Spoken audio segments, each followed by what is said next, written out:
We live in Whitefish so that we can get outside and enjoy the great outdoors. I mean, I can go hiking, I can ride my mountain bike, literally just walking out my front door.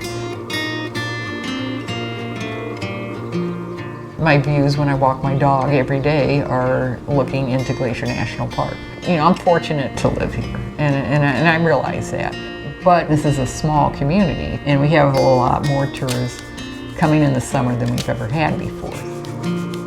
And as much as we sometimes, you know, we look at the tourists as, oh, they're having this negative impact on our community, they should be able to experience the great outdoors.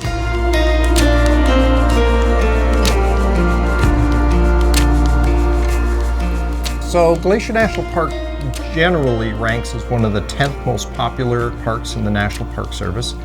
We were the first national park in the West to have over 1 million visitors in 1 month, even more than Yellowstone did in that month. There is some of that idea of, with melting glaciers, you better come see them before they're all gone. So.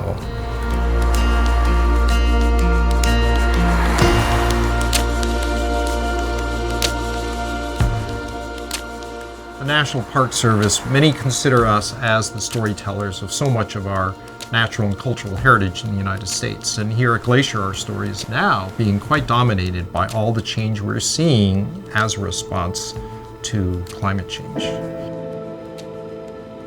As a consultant, I am working with the city on their sustainable tourism master plan. The first thing we did was identify what the major issues were. You know, for so many visitors that come to Glacier National Park, how do they see it? How do they get here? And, you know, they find out they have to rent a car.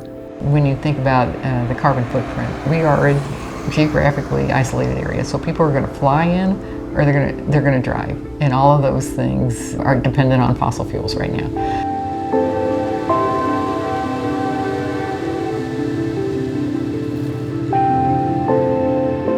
People will say that Glacier Park is a poster child for climate change. When you're standing in front of this huge white monolith, it looks like it's part of the earth itself. It looks like it's the surrounding mountains. And yet, you can look at a photo and see how it's changed, and the change is just breathtaking. As humans, we're not used to seeing the landscape change so dramatically. The number changes, but I've heard that by 2030, which is now just 10 years off, that there will be no more glaciers in Glacier National Park.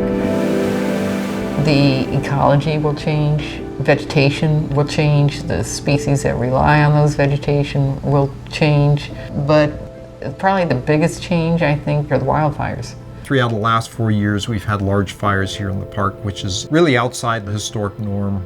I learned this from the scientists that work here in the park, is that if we continue with these hotter trends with more frequent fires, you know, you'll just destroy every new generation of forest trying to move in, and this will be a transformation to grasslands. So I know that this, you know, beautiful place, that's going to change. So one of the things that we've talked about is, you know, how can tourism maybe become an asset or a resource?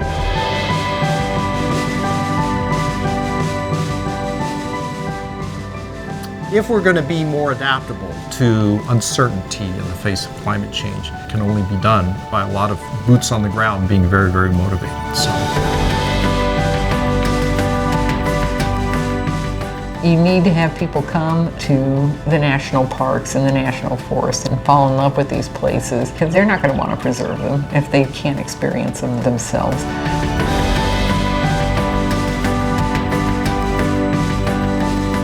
So we've got local utilities on board, we've got the city of Whitefish, some of the large tourism organizations that are all trying to collaborate and see how do we reduce the footprint for our visitors.